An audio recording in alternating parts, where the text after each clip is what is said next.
chapter 4. So we're going to do quite a bit today. We're going to deal with molarity, which isn't very difficult as long as we understand the mole concept. Molarity I actually think is a lot easier to work with than moles, to be honest with you.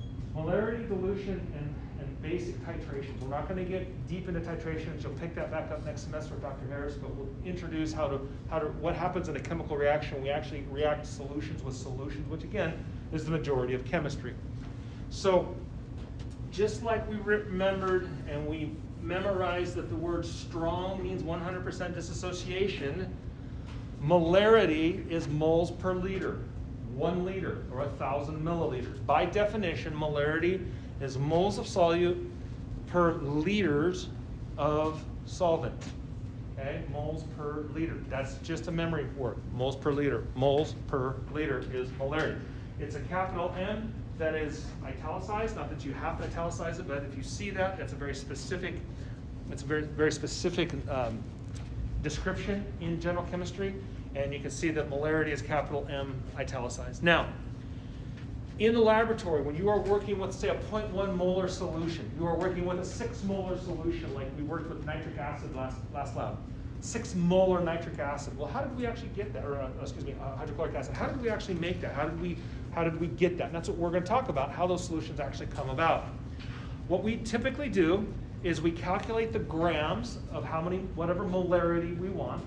We weigh it out on a watch glass or a weigh paper. We add it to an Erlenmeyer flask. Erlenmeyer flasks are really precise.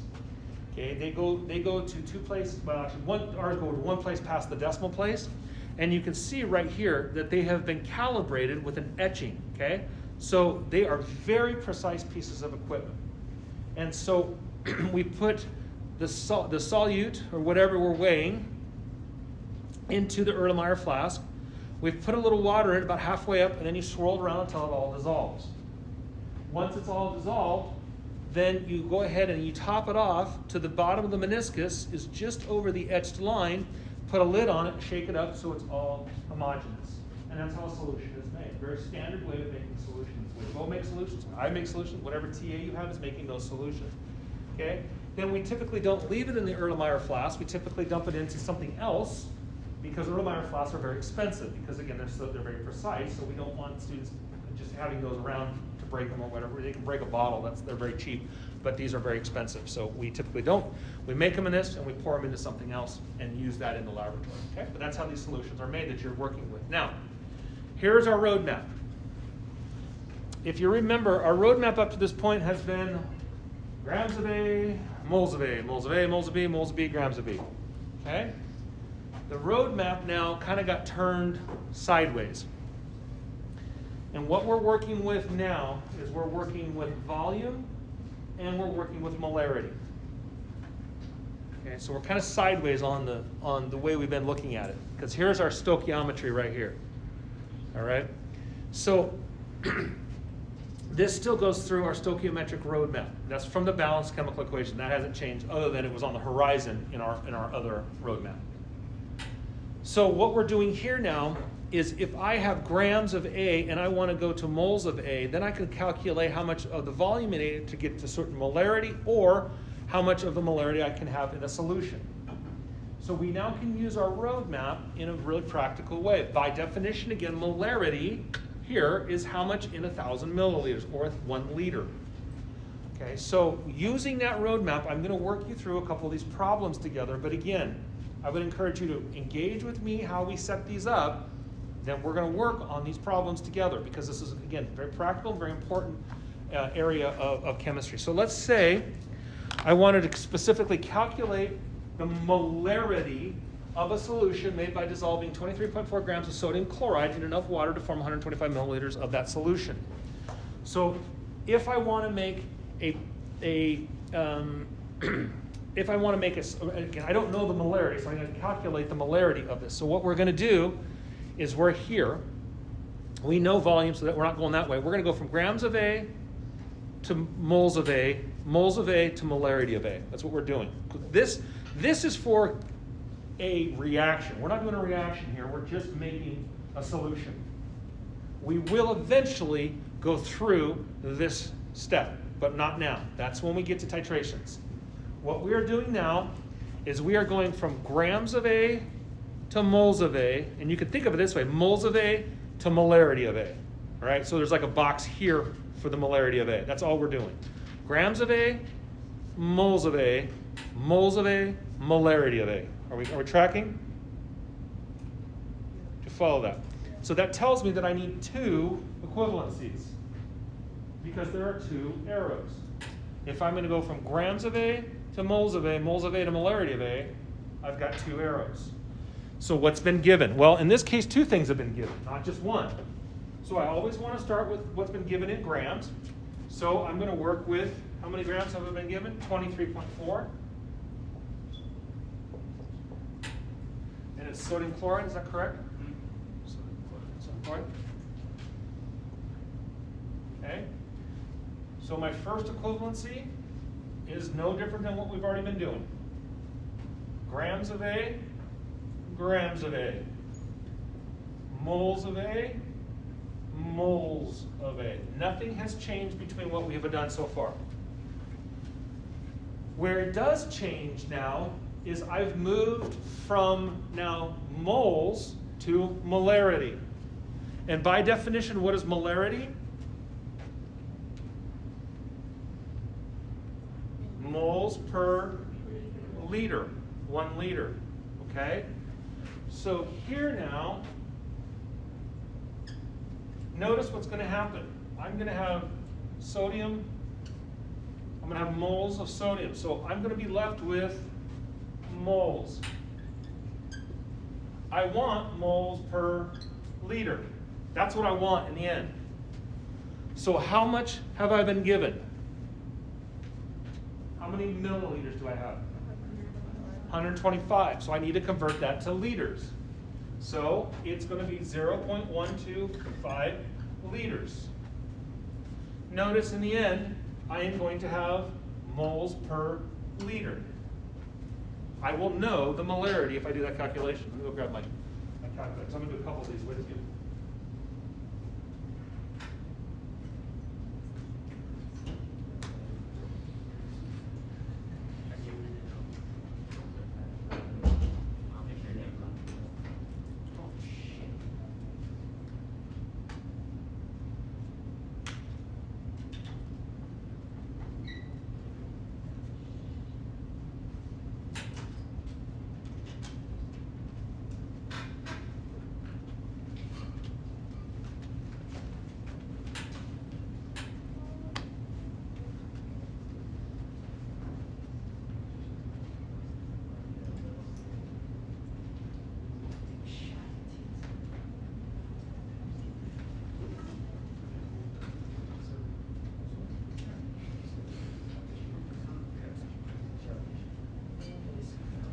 Okay, so if I take and fill in my equivalency, I know that 1 mole of sodium chloride, because of the molecular weight of sodium chloride, and that's going to be 23 plus 35.45,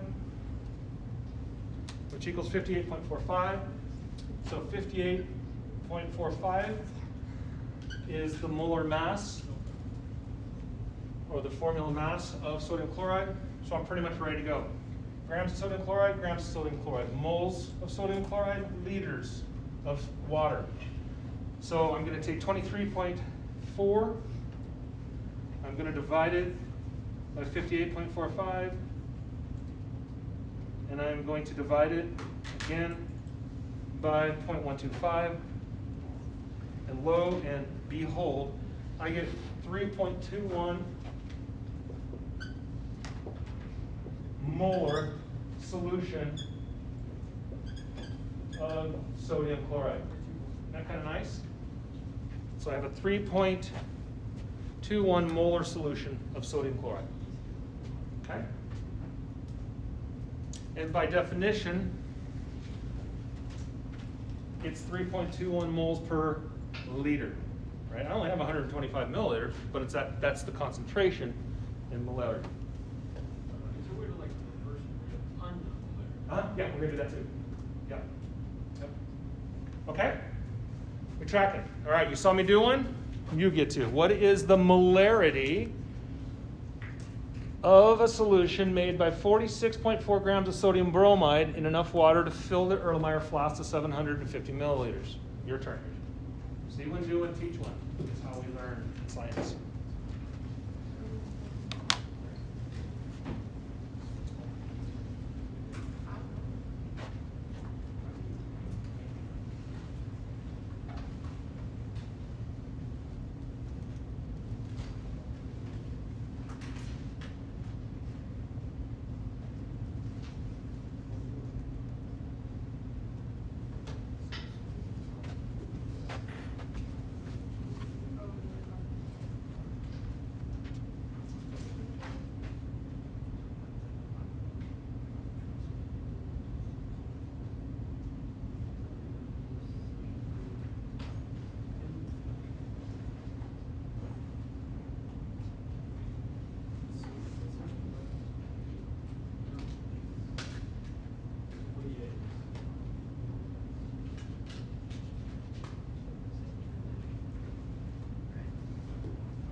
Sounds like there's calculators being used, which is a good sign when you're setting them up. So let's go ahead and let's work the problem.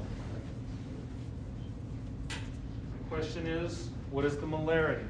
I know molarity by definition is moles per liter. I've been given grams, so grams has to be converted to moles in order to go to molarity. So I've been given grams of sodium bromide. I'm going to take that through grams of sodium bromide, moles of sodium bromide. Because it's a molarity, I'm going to have this dissolved in 0.750 liters of water. Again, you have to convert it to liters. It's in milliliters, and that's the conversion of 1,000. You can do that if you want, or just move the decimal place 3 points, or three places. I know that 1 mole of sodium bromide is 102.9 grams.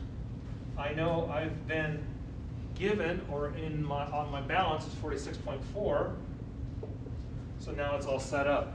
Grams of sodium bromide, I'll be left with moles per liter, or the molarity of the solution. So when I do this particular equation, I take 46.4, I divide it by 102.9, and I divide it again by 0.75, and it equals 0.601 molar solution of sodium bromide. Okay. Any questions on that? Good? Okay. And again, very practical. When you're working with a solution in any laboratory, whether it's a phosphate buffer in biology or it's hydrochloric acid in chemistry, they're all done this way. Okay? So this is how we actually do it. And those of you that become TAs for me, you'll use this. Bo uses this all the time. Right? And he uses the dilution one as well, which we're going to learn here after we get through this one. So I think Hunter asked, what happens if we want to go the other way? Let's try this. Let's work it the other way. Let's see what we get.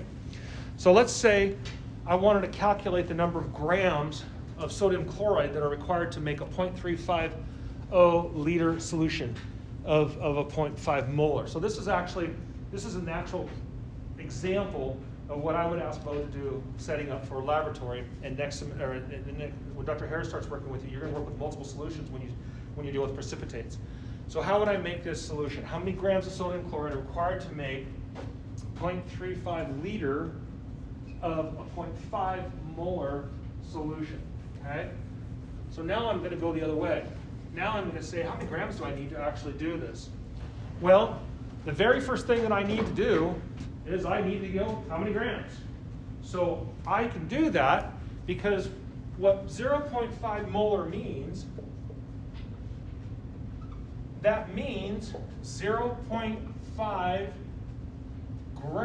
moles per 1 liter. That's exactly what that means, right? By definition, that's what that means.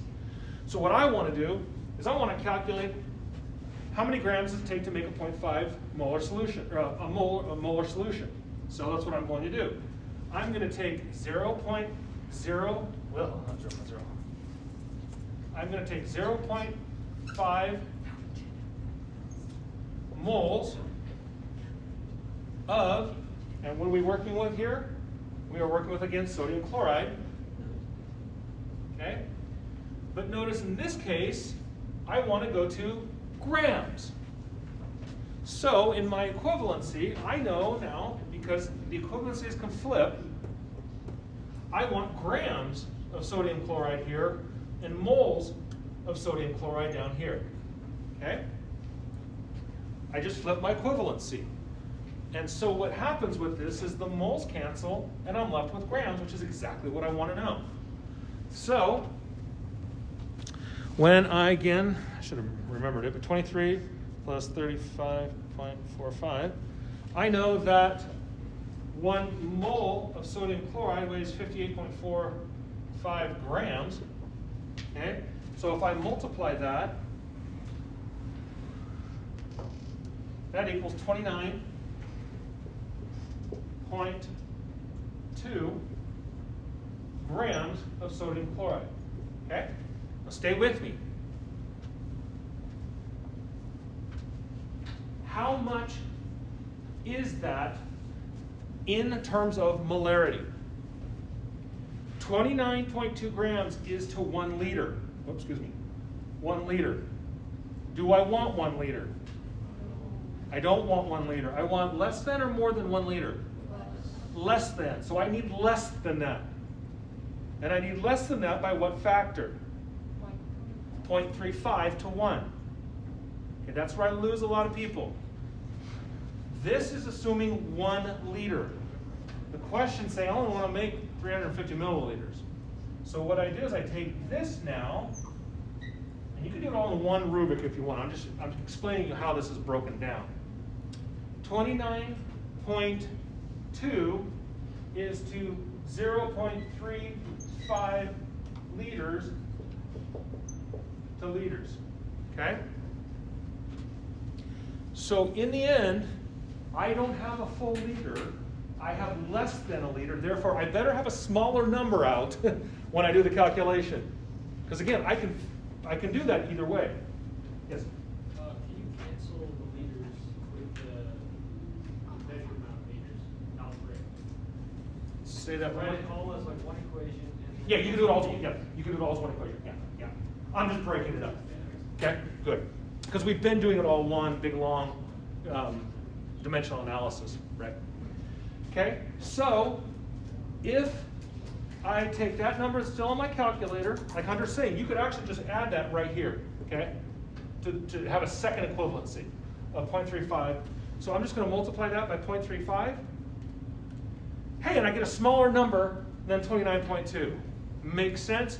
So when I do this, liters cancels, and it ends up to be 10.2 grams of sodium chloride.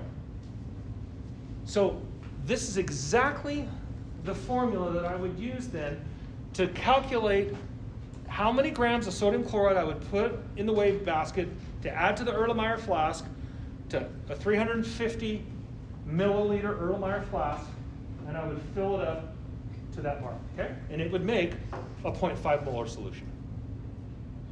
Okay? Again, very practical chemistry. This is done constantly in the stock room and in the laboratory settings, okay? We're good.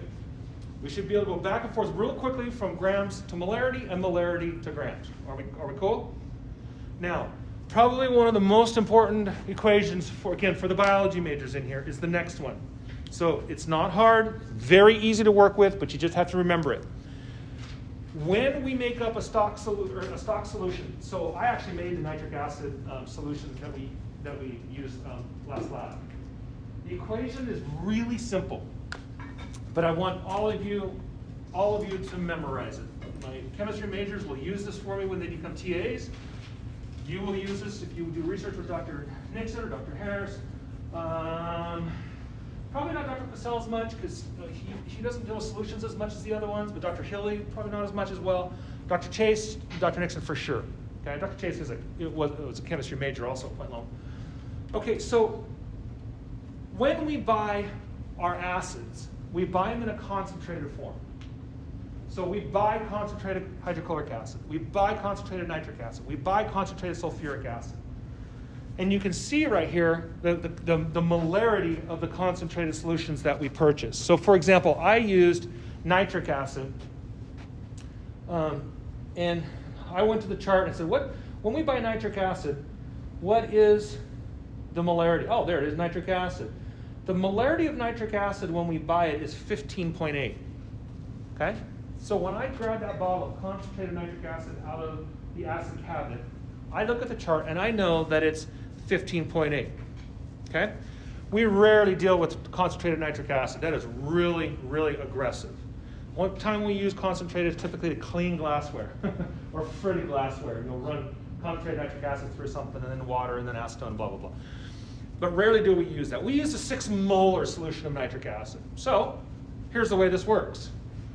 Let's say I knew in lab we wanted 250 milliliters of 6 molar nitric acid, which is what we use.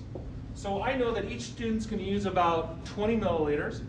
I know that I have about 10 students in lab. I know I need 6 molar, so I'm not going to make a bunch of excess, just enough to do the lab, okay? With a little bit of redundancy in case someone has to do it twice, all right? So this would be a very normal thing, again, for me or Bo to do. So here's the equation. Really easy. M1 V1 equals M2 V2. I don't think that's very hard to memorize. M1 V1 equals M2 V2. Other way to think about that is M dilute, V dilute, M concentrated, V concentrated. Okay? And that's the way we dilute things. So let's work this. I want to make 250 milliliters of a 6 molar nitric acid solution, knowing that when I buy it from Aldrich Chemical Company, it comes at 15.8 molarity. So what is the molarity of my concentrated? What is it? 15.8. Yeah, I just looked right here. It's 15.8. So this is 15.8. Okay? I don't know how much I need. That's what I'm trying to calculate. So this is my X, or my question mark. That's what I'm solving for. Okay? I do know this side of the equation. I know I want 6 molar, because that's what I asked Bo to make. And I asked him to make 250 milliliters of it.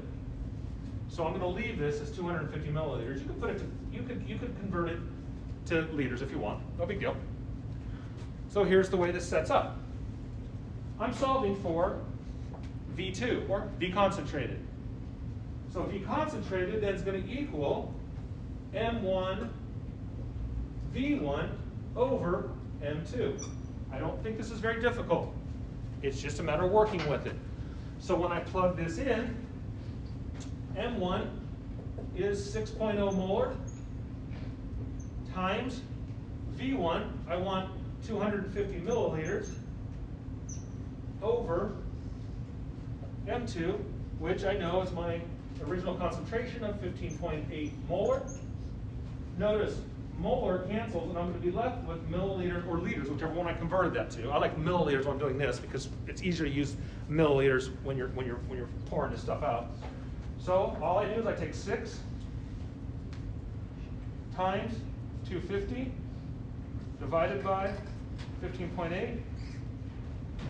Now check this out. This is really cool. I can actually read it. 94.9.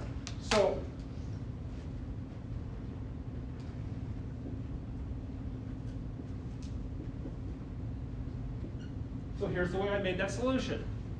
I took a 100 milliliter graduated cylinder. I took the concentrated nitric acid in the fume hood. I filled it up to, I did 95, I didn't do 94.9. I shorted you a little. Actually, I gave you a little more. So fill it up to 94.9 on the graduated cylinder. I then dump that into a volumetric flask that held 250 milliliters. Put in some water, swirl it around. Put in some water. It's actually exothermic. The thing actually gets hot because when they react, there's reasons for that. Swirl it around, swirl it around, swirl it around. Bring it all the way up to the meniscus. Then I dump that into the bottle that you guys actually use. That's how you do it. Okay? So 94.9 milliliters of your final solution will be the original It concentrate. will be part of the 250. You got it. Yes, that's an important point. Did you hear what he said? You don't take 250 milliliters of water and add the 94.5, because that would give you 300 and whatever. You take the concentrated, put it in, fill it up. Total volume is 250, or whatever you're making. Yeah, good. That's a good clarification, by the way. Okay? Good? Okay, your turn.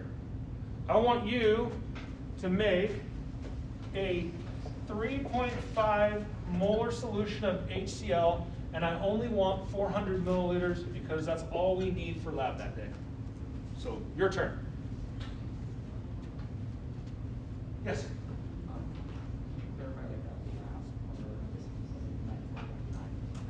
Yes, yes. So, I'm going to take, What's our concentrated? it's up here. Yeah, I can't do that. You guys can't read that? No. Seriously?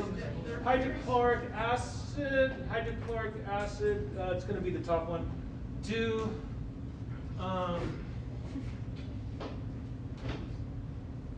it's usually 12, so let's use 11.65.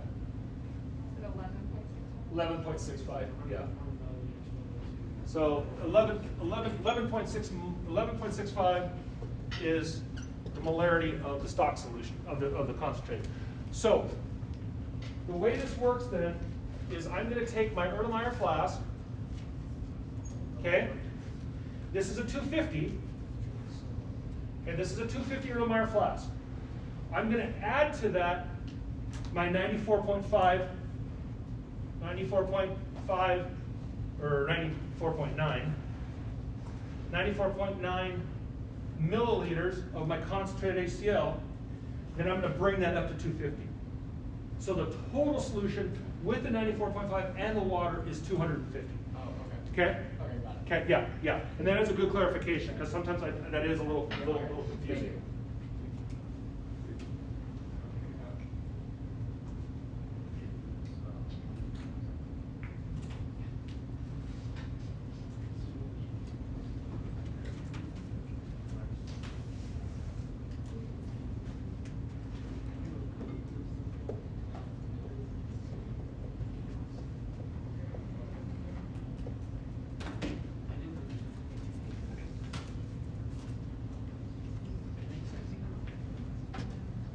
Again, this is a really practical equation.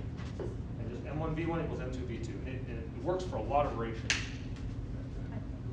Okay, so I see a lot of people looking at me like you already did it, so that's good. So the other way to write this is M dilute, V dilute, M concentrated, V concentrated. So again, if you just fill these out, so my molar of my dilute is 3.5. Volume of dilute is 400.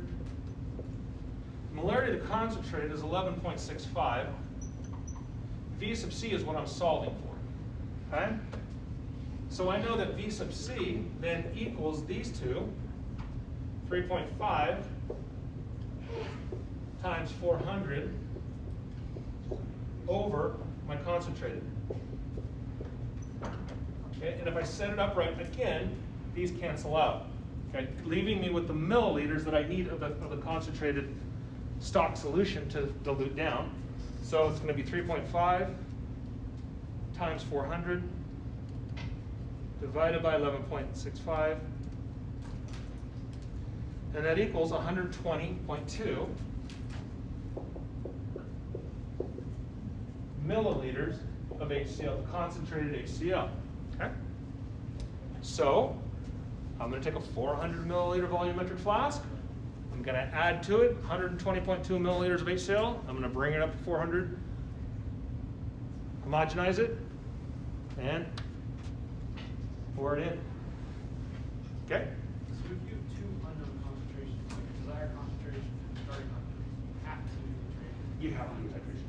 The only way you can get. If you have an unknown, you have to titrate it against a known.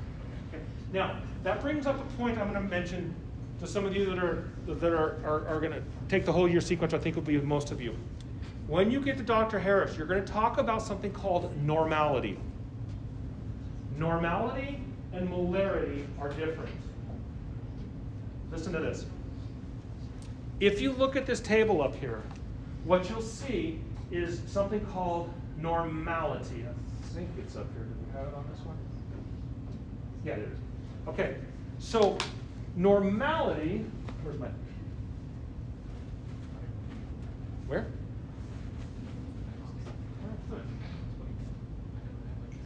Oh, right there. Okay, so notice this over here.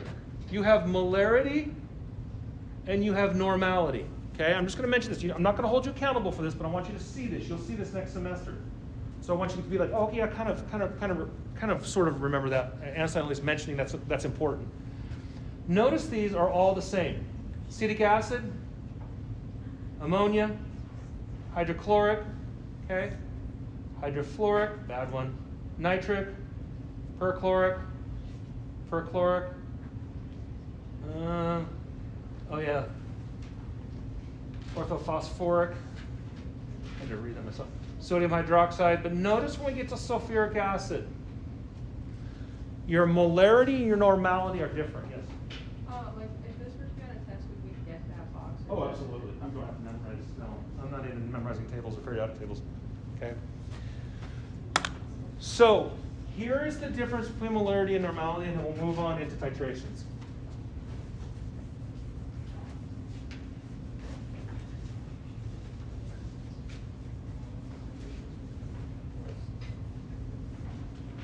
Notice this, and this is where it gets a little tricky. Again, this will pick up next semester. When HCl is added to water, it becomes H plus Cl minus, right? And I know that because it's a strong acid, 100% disassociated, okay? But watch what happens when I add sulfuric acid to water.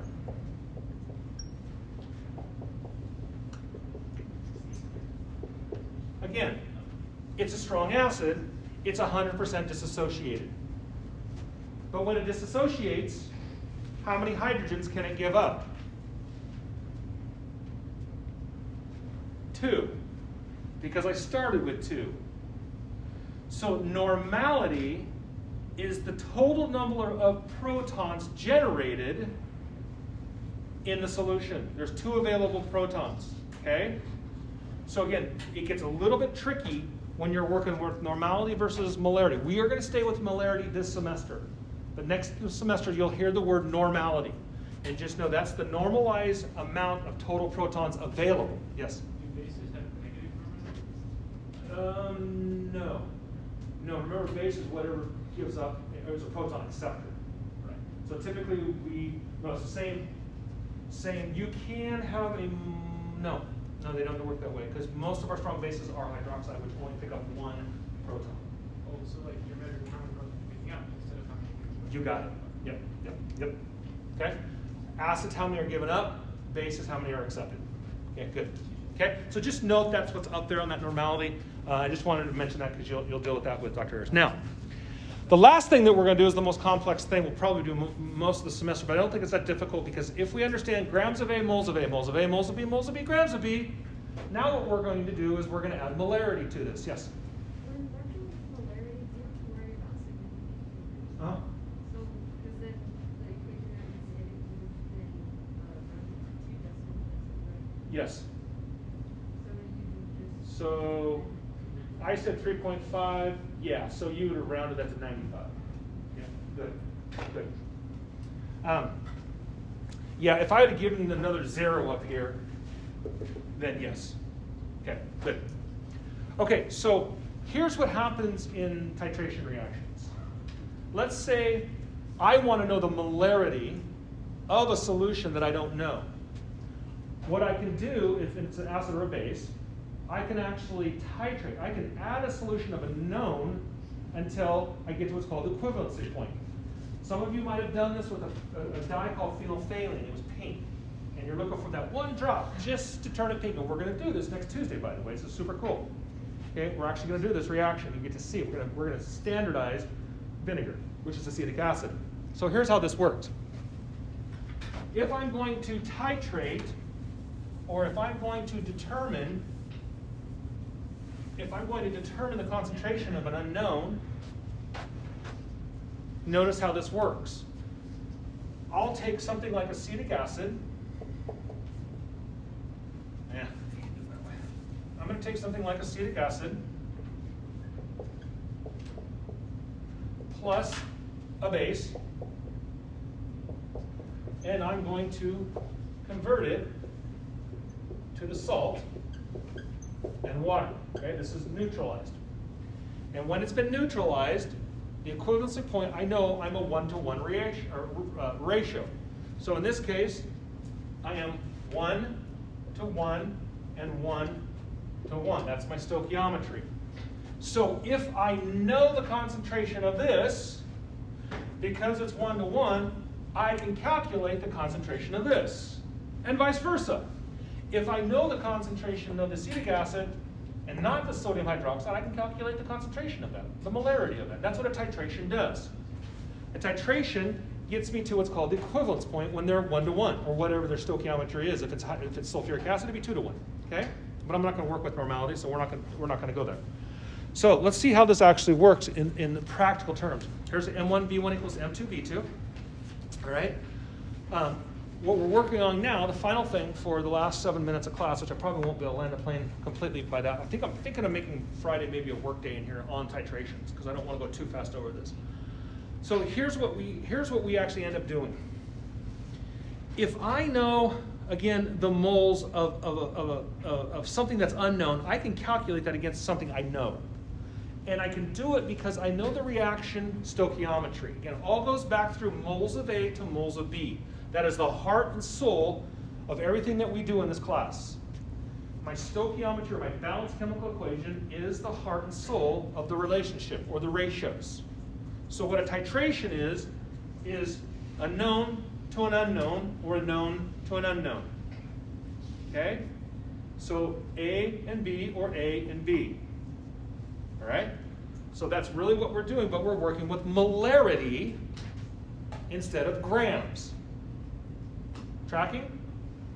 So what does our actual roadmap look like? Well, our roadmap was grams of A, moles of A. Moles of A, moles of B. Moles of B, back to grams of B. Okay? We're pros at this now. We even added to this, didn't we? We said molecules or formula of B, etc. Formula, same thing over here. Formula, molecules of A. Now, we're going this way. Molarity. Molarity of A, molarity of B. Okay, the roadmap just takes that same stoichiometry. If I know the molarity here, I can calculate the molarity here. That's all we're doing. And that's it. We're taking the roadmap and we're adding one more dimension to the roadmap. Does that make sense? So that's all titration is. If I don't know this, and I do know this, I know the relationship here, therefore I can calculate this. Okay? So you can see how this actually might work. If you're working at Ore-Ida or one of these potato companies, they actually don't have people standing around peeling the potatoes. They actually soak it in sodium hydroxide and then the skins fall off.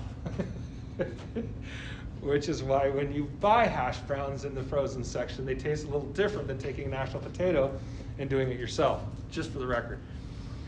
In that sodium hydroxide solution, it's actually fairly caustic. 3 to 6 molar is pretty aggressive sodium hydroxide, okay? So in an analysis, and this is what you would do as an analytical chemist or even as an analytical biologist in a company like Ore-Ida or one of these big companies that processes lots of food. You have to actually calculate the solution of something like sulfuric acid or whatever it is, sodium hydroxide, in order to know the molarity of the solution that you're working with, because over time the solution breaks down. So you might have to take a titration periodically, once a week, once a day, whatever the protocol is, to know the molarity that you're working with. So one such analysis took 35.7 milliliters of a 0.5 molar sulfuric acid solution required to neutralize 20 milliliters of a solution. What is the concentration of the sodium hydroxide solution? Okay, see what's going on here? I know quite a bit. Here's what I know. I know this. I know how many moles of sulfuric acid. Therefore, I can calculate how many moles of sodium hydroxide. Isn't that kind of cool? And that's how a titration works. Now, I realize that in 2 minutes I'm not going to be able to land this plane. So what I think I'm going to do is I'm going to pick this up on Friday morning, because I don't, and make Friday a work day, because we're going into thermochemistry, and I can hack off a half a lecture there, because thermo we don't get into true thermo until next semester anyway. So why don't we pick this up? I'll make the homework due Friday night instead of tomorrow night. We will do titrations together in class on Friday. Deal? We're going to pick it up right here. Okay, really important. So I'll bump the homework out until Friday night.